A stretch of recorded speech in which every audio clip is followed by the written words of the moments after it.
Welcome back, everyone. It's great to have you back, and I am absolutely thrilled to welcome a panel of experts, all health information management professionals. I love HIM professionals, and we are going to talk about health equity. And one of the things that will help us is actually all of our panelists were involved in a discussion earlier today that they will reference that I was not able to attend, but that went over some of the same issues that we're going to be talking about. So I appreciate that very much. So I'm going to have each panelist introduce herself, her role and her organization, and then we'll get into the heart of it. But it's my pleasure to welcome Maria Caban Elizondo, Melanie Merriman, and Kamar Braish today. Welcome, ladies. We really appreciate it.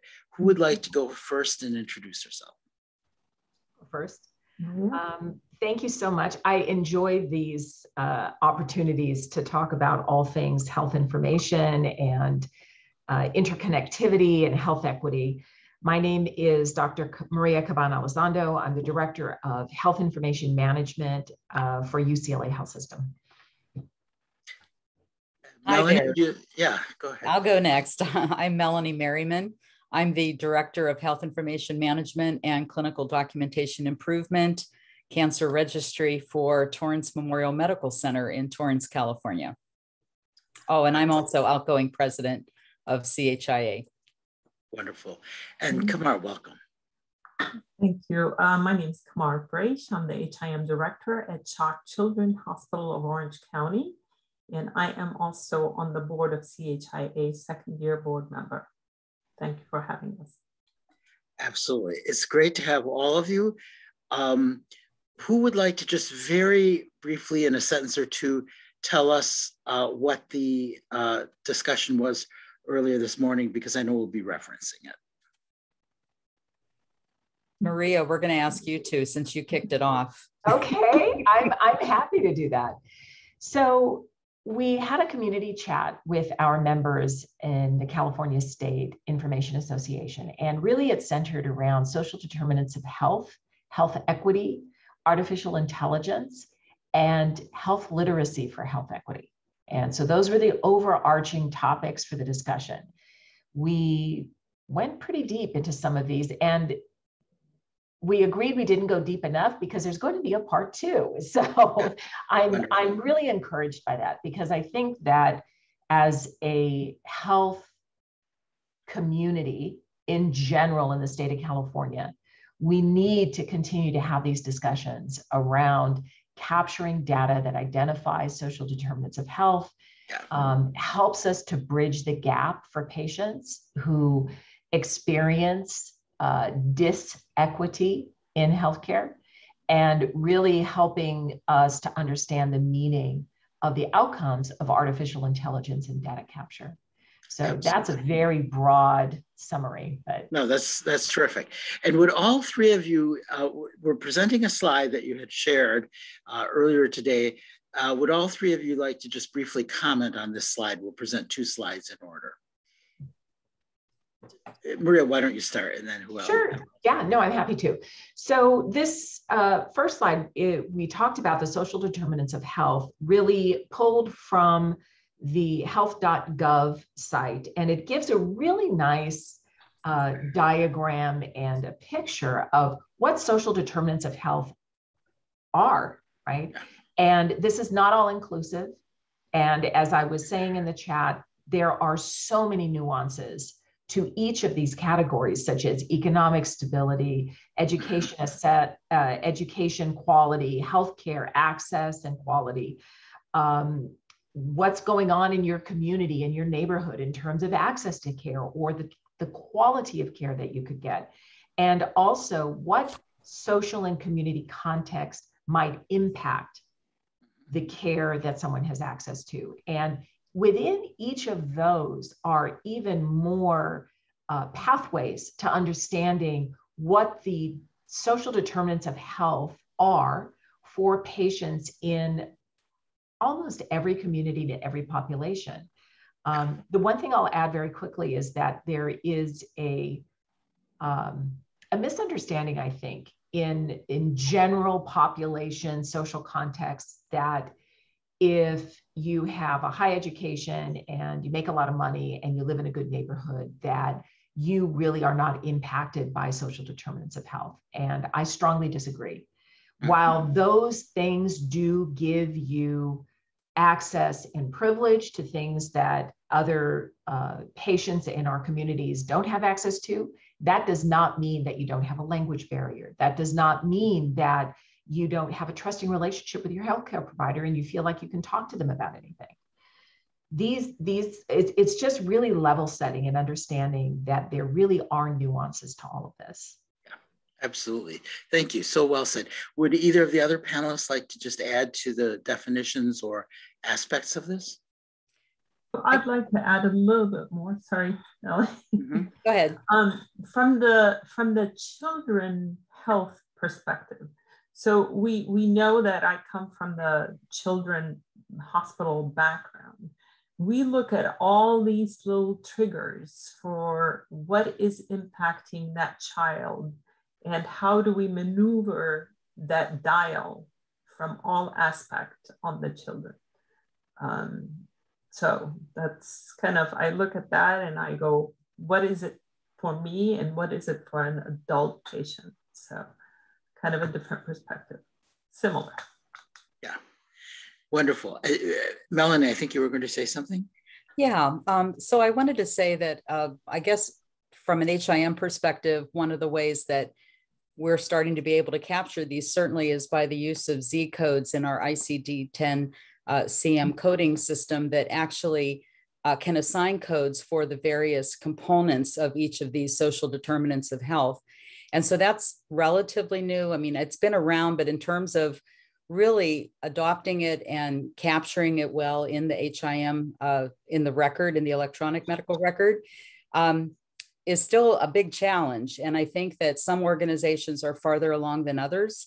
I know in my own organization, we have some things that we're doing, but we're nowhere near in a position where we're really capturing everything and utilizing it in some fashion that is going to be helpful. So we've got a lot of work to do. Absolutely, absolutely. And we have a second slide we wanted to present. Is there, who would like to just say just a couple of words about this slide before we go on? So, you know, Maria, I'll go for this one. I know you've got the UC health system and there's a lot of housing issues in the LA area, but also in Orange County, we have that safe housing is a challenge and that impacts both adults and peds. We've got the transportation, it's inclusive to the neighborhoods that folks live in. The social determinants of health includes everything under racism, discrimination, violence. So it's a really good slide, I would say, to kind of look at, and so much more than a patient, right? We have to dig in and find out what is it that is going to take us from these patient encounters to a better health outcomes. And that quality of care has to be inclusive to the holistic picture of the patient, including all of that, versus it's an encounter, you're sick, here is what we're going to deliver. Yeah. Thank you so much. Let me begin by asking everyone, you're all health information management leaders. You see everything through an important lens or set of lenses. What are some of the core perspectives that you have when addressing broad issues like social determinants of health, given your important collective role as guardians of the patient's story and of understanding and knowledge about patient populations? Who would like to begin? I could go first. I think that we have a huge role to play in terms of not just being the guardians, but being the advocates for patients in our communities and for the collection and use of social determinants of health data. Historically, we have been the guardians of the record and now the guardians of the data.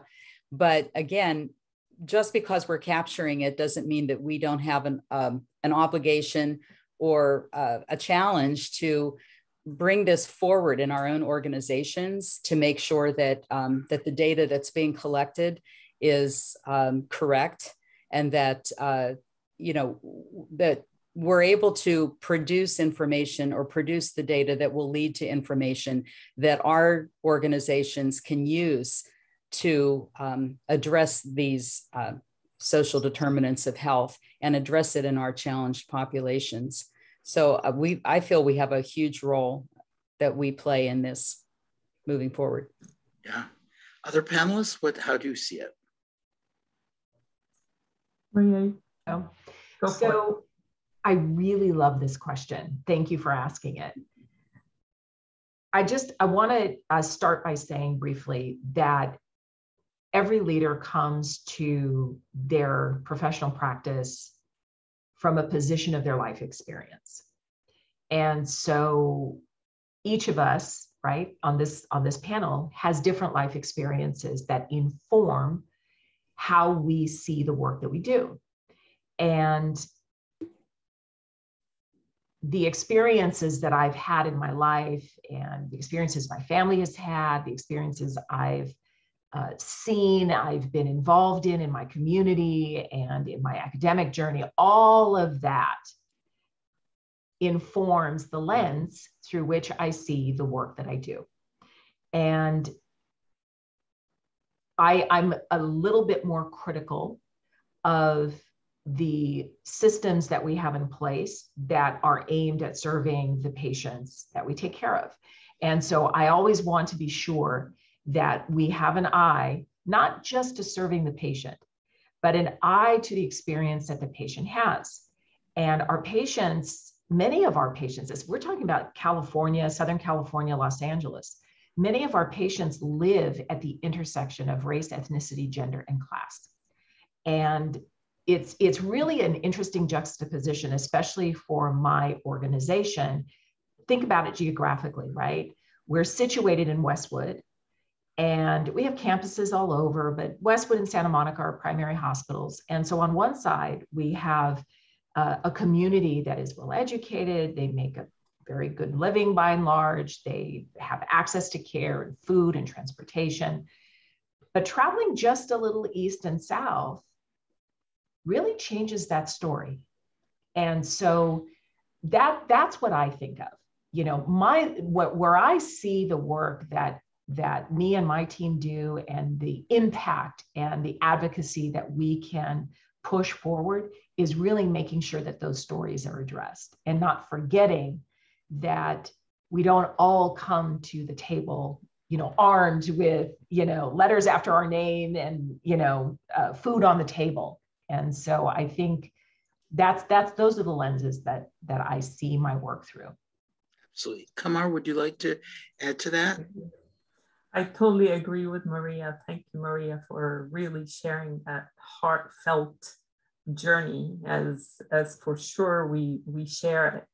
Again, I would say from my side or the HIM side, the information governance, that data governance that we are so good at in HIM, and we have so much of that data available at our fingertips. That's what makes us so intrigued by the subject, intrigued by moving it forward, and intrigued by improving it. Again, we're looking at the patient from start to finish. It's not just that one encounter. I'm here at the doctor. I'm looking at that whole journey of where is that healthcare, where we should be as a country in healthcare. And I think addressing social determinants is going to lead us down that path, I hope. Absolutely. When you are all sitting at the table in your different organizations. Each of you individually is sitting at the table. What do you tell your colleagues that can help influence the dialogue around this? What is it that health information management professionals, and I know you've discussed what the lens you see it through, what kinds of messages do you try to impart to your colleagues as they sift through this? Because one of the things about SDOH that I find fascinating now, it's still a new-ish area. Everyone's trying to figure things out, right? I'm fascinated by the early days of the automobile, the early days of the telephone, all these technologies, right? Where people were trying to figure out how to use the things, right? In the very first days of the automobile, before cars were manufactured on an assembly line, you literally had different parts of cars in different places, which caused horrible accidents because the brake was in one car, in one place in one car, and the gas pedal was in another. So, right now, we're still very early on with social determinants of health.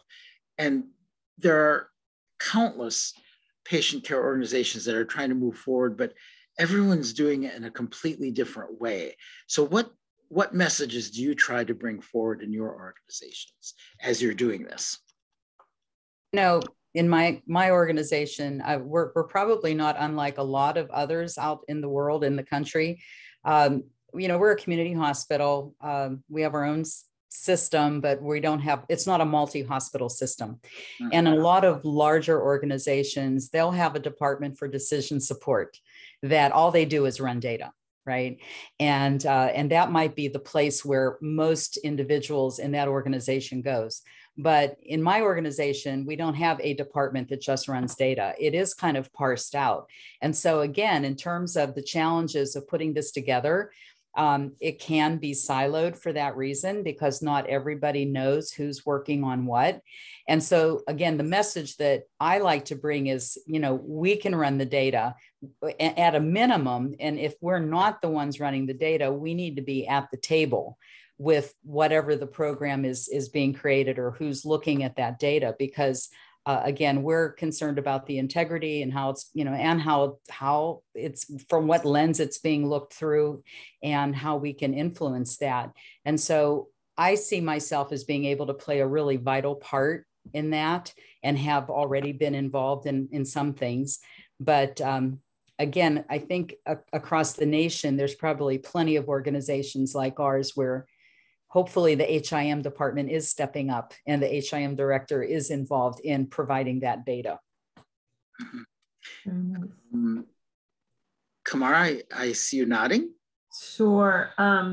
So from the CHOC side of the house, I can tell you that we are extremely involved. We're involved with our social services. We're involved with we have a committee called Health Information Management Committee that I talked about at the previous meeting. It's a regulatory requirement to have an HIMC committee kind of to discuss what is important for the medical record, share that information with leadership, move it to a different dial kind of a thing. So some of the conversations that we brought to this committee has led us down the path of moving it from just a conversation to an actual project. Mm-hmm. You know, and some of, like, we discuss social determinants so much that we're moving it into what else can we do to make this a project, right? It needs to have a project leader. It needs to be inclusive of social services. Social services and coding need to be kind of connected, because if it's documented in the record, we need to capture it. Does the coder know where to find that data? So we really kind of, we push on that conversation, maybe in multiple other avenues, but we want to capture it. These kids, we need to identify the needs for our kids in Orange County, right? Or other counties that we serve. So we're heavily involved. Yeah, Wonderful. Maria, did you want to add a comment? And then I'll have another follow-up question. Just very quickly, I think, I really liked what you said, Melanie, about, it's a smaller community hospital, but the influence is still there. And so I think for me, that's the key takeaway. UCLA Health is a large, complex health system. And we can be siloed too, right? And so it's really making sure that those boundaries are diminishing and that we're building bridges with relationships to make sure that people understand. You really need to ensure that you've got a very open discussion with the right people. And we have, I'm very happy to say that we've been involved in those, especially discussions around governance. And so that I'm happy about that. Wonderful. So let me drill down by several thousand feet. We started at 40,000. Now we're probably about 28,000, I'm estimating. Let's go down to about 18,000, shall we?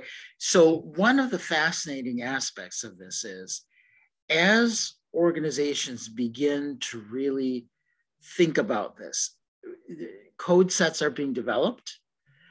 We're beginning to figure out, there are health plans that have developed code sets. There are non-governmental bodies that are recommending that we begin. I know HIM professionals and leaders will be at the heart of this discussion.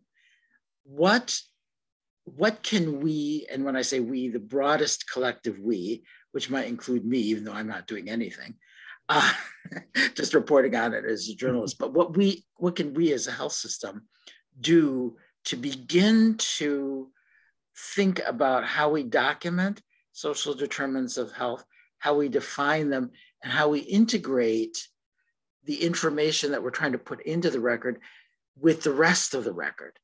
One of the challenges, and I might be saying this in the wrong way, and you'll all correct me, I hope, but one of the challenges has been, what we've had until very recently, very good intentions, but people kind of like handwriting little sticky notes, right? Like that's about the level of sophistication we've had.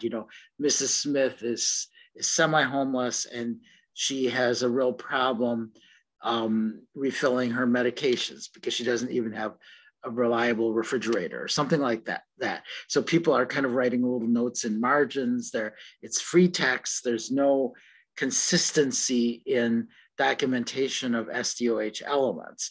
As we start to come together to try to create data sets and vocabulary for this, what will the role of HIM be in that? Great question. Thanks. I think we have a primary and key role because of our education, knowledge, and training of the capturing of clinical documentation. And, many HIM professionals understand what are the rules of the road. How do you document a SOAP note? How do you document an ambulatory note? And so it's from that essential foundation that we're now leapfrogging into the technical space and saying, we need to be able to extract this information wherever it is in the record. And yes, we want to depend on code sets. Code sets are incredibly important. They really create that framework.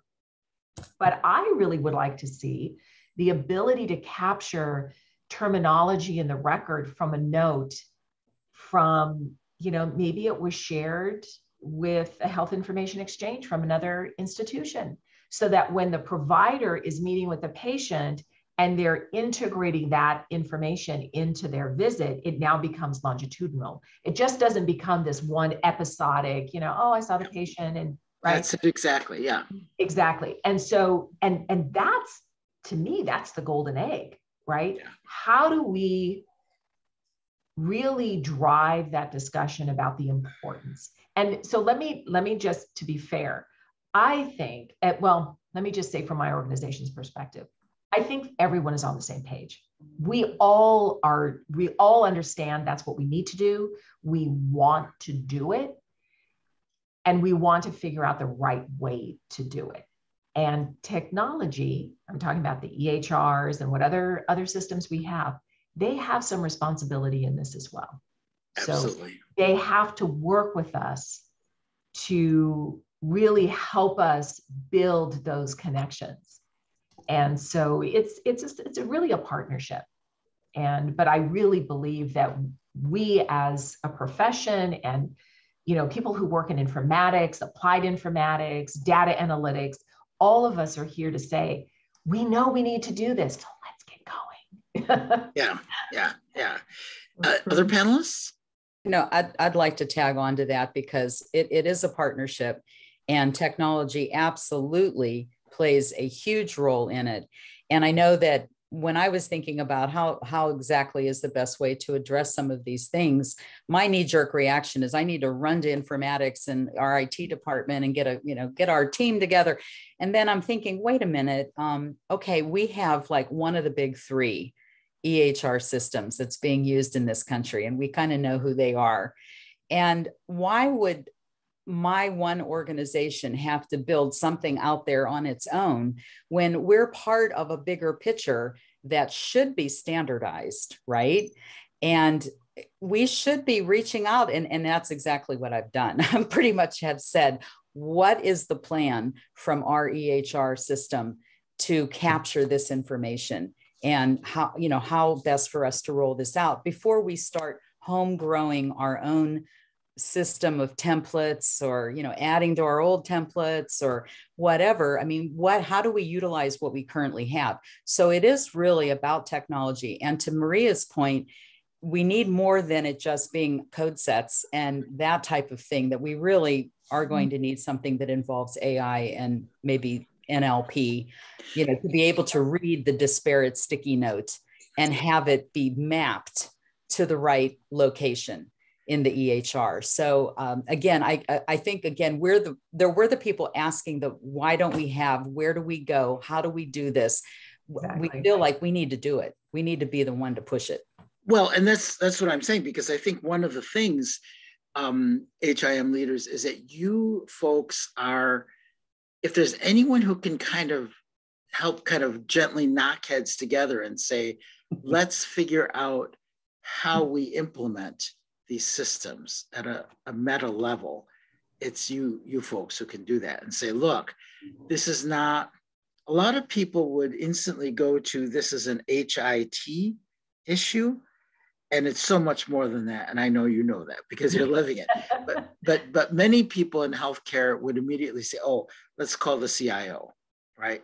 So we should call the CIO, but we should also call the director of HIM, because that's the person who will be able to say, okay, how do we think about this conceptually, right?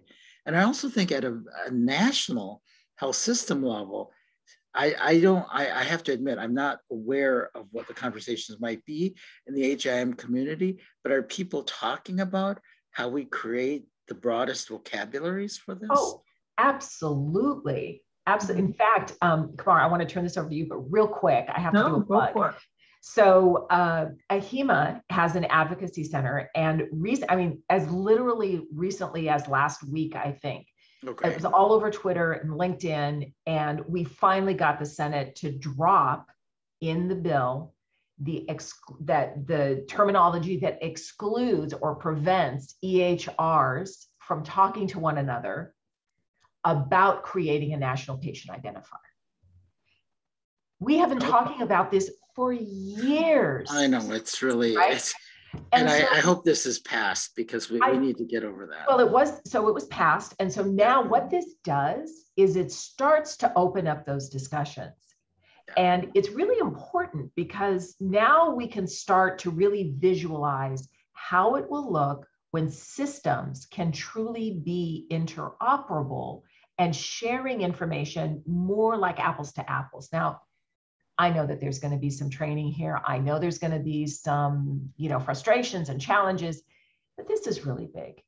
And, to your point, when does it become a national thing? When the Fed gets on board and says, yeah, it should be a national thing. Yeah. And Kamar, I know you had some thoughts. Oh, I just want to tag along on to Melanie's point. It takes a village, and sometimes these discussions are happening with our EHRs. and they've been happening. And then when we hit the roadblock, we go off and go, okay, we can't get it through as a system. Let's come up with our own internal form. Let's say, call it a form in the EHR, and what are you going to collect? And that's really where we're at, because we've had that discussion and we couldn't come up with a solution with our EHR vendor. Back to the drawing board. Here's the form, and it's not a manual form. It is an electronic form, but some of this data is also found on the paper form. Patients do come in and tick mark this stuff. And those are the challenges. What we have to go down that path of moving away and really collecting data and making phones as valuable as this phone. That's the data behind that phone. We have to have stuff for patients and train them. You can go into that appointment. You can get there. Elderly, parent of a child, where do we go in the middle? It's a whole vision. So yeah. Melanie, did you want to add a thought? And then we'll go on to the next. Yeah, I mean, I agree with everything she has to say. I mean, we need to just move forward. And it's frustrating that for me to hear that you didn't get anywhere with your vendor, and you know why. We have the same vendor. We should be able to be working together. So at a minimum, we're going to be sharing. I'll be asking for an example of what that form looks like, but none of us are happy with having to recreate the wheel. But if there are workarounds to having really solid system implementations for this, then we're going to do it. I mean, our national association has put out papers on this, to educate all of us HIM professionals on healthcare equity and, SDOH and everything else. So, it's certainly what we should be all pushing forward. And so there's, we're educating everyone on it nationally. Yeah, wonderful. So panelists, what does, let's say the next 3 years, I'm not going to say 5, because I don't know that any of us can even think that far out right now in terms of what's happening in the world. In the next, let's say 3-ish years, how will this set of issues have been advanced? Meaning, will we be in a place where there's some set of national standards for typology or vocabulary, or even if it's how you use NLP to grab data from free text, or how we do this in terms of how we go forward to really begin to integrate any information in the record on social determinants of health for patients longitudinally? Where will we be, do you think? I sincerely hope that we're further along than we are today. Yeah. And I think we will be. I do not think that we're going to be sort of stake in the ground like we made it. I really believe that in general, most organizations are just beginning this work. Yeah. Right. I think Kamar has really a great story about how her and I'll let her tell that, but how her organization is creating support systems for their pediatric patients. And, again, back to Melanie's point, the siloing and, small organizations, really big organizations are like big ships, and you can't just turn on a dime, and it takes time, and there's lots of systems and considerations and complexities.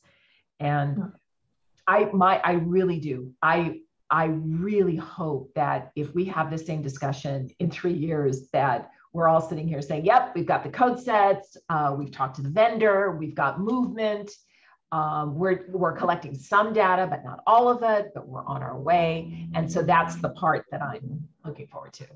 Yeah, I'm going to have Kamar share her story about what's going on there. But first, Melanie, do you have an overall thought? And then we'll go to Kamar. Yeah, I would agree with Maria. Certainly, we're not going to be finished with it. And I don't think it's going to get stymied. I think as we continue to have small wins with what we're already doing with data that we've been able to capture and identify challenged populations. I had referenced it in the previous session that in my own organization during all the COVID clinics, very quickly they determined that there were people underserved, and it was for a number of reasons. We had seniors that had no access or knowledge of computers, that couldn't book online appointments. We had people that had transportation issues, that couldn't get to the free clinic at our hospital, and we did like 40,000 injections during our clinics. So our organization was able to identify those individuals and be able to put together a bit of a program with, I believe, our local fire department, and actually had ambulatory units go to people's houses and give them the COVID-19 immunization. Also went to some nursing homes and whatnot. So that's just a very small thing, but it was big to them, right? It's like the sand dollar you throw back in the ocean. It was important to that one.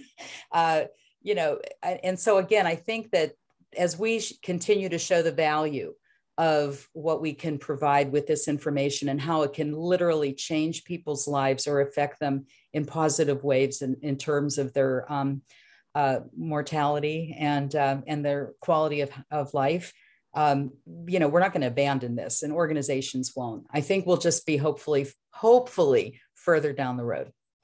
Absolutely. Kamar, would you like to share what your organization is doing? Yeah. Sure. So really, we have an arm at CHOC Children's Hospital where we have case managers receiving calls that, it doesn't matter, just an 800 number that goes to a case manager nurse who identifies the patient and kind of help manage their health system as part of that collaborative effort with the Medi-Cal health.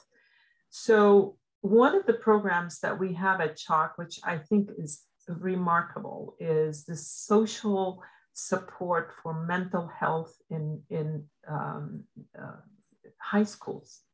And they're testing it out in some of the high schools where boots on the grounds are there, and they are talking to kids about stress, mental health, issues with, going on at home.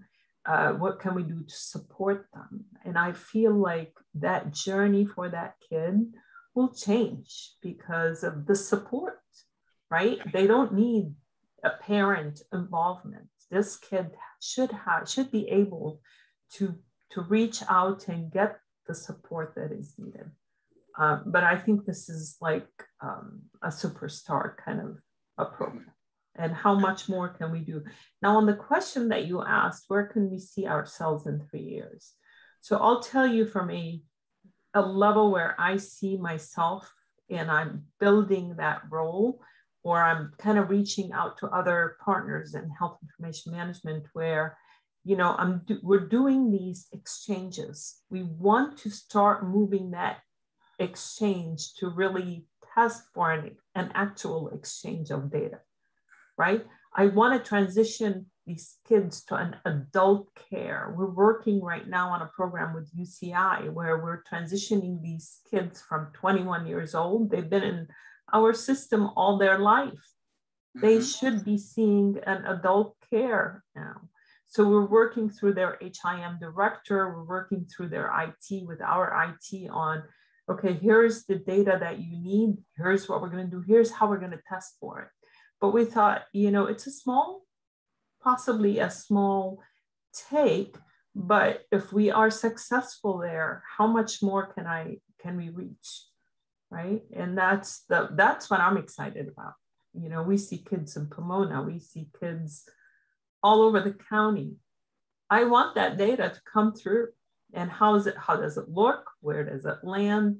How do I work with my other peers to say, this is okay, this is part of us growing this electronic health record? Absolutely.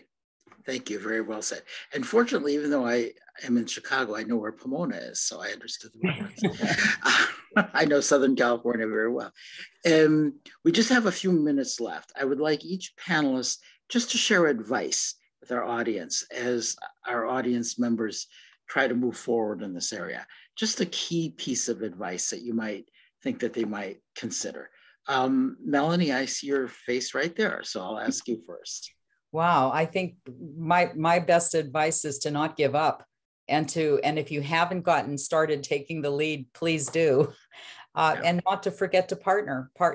We partner with our IT departments and our vendors and our other departments within the hospital. So the opportunity for collaborative projects are there, and we just need to make sure that we're at the forefront of getting this message out. Wonderful. Kamar, your thoughts? Well said, Melanie.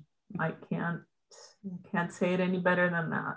Collaborative efforts, IT, HIM, nursing, physician leaders, every conversation we can do, we need to have, and we need to share our data. We need to really share some of what we're collecting and push further. Absolutely. Okay. And Maria? Thank you. Couldn't agree more. I think the collaboration, what I would recommend is that the collaboration include, at a minimum, a health information professional.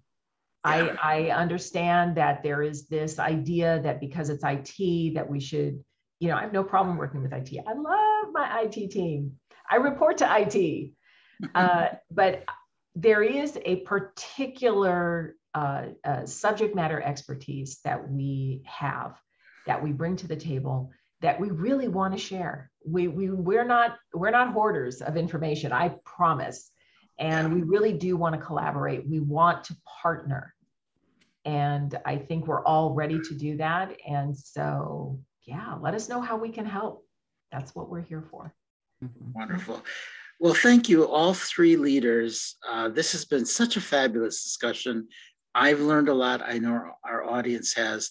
And I'll just say, I think this is an area of tremendous potential going forward. We can change the world here. And I know that HIM professionals will be absolutely sitting at the table, helping to guide, coach, and facilitate work with all their colleagues. So Kamar, Maria, and Melanie, thank you so much. This has been absolutely fabulous. We really appreciate your time, your expertise, and your wisdom. Thank you. Thank you. Thank you. Thank you. So this concludes the session. Thank you to you and our audience for participating, and have a great day.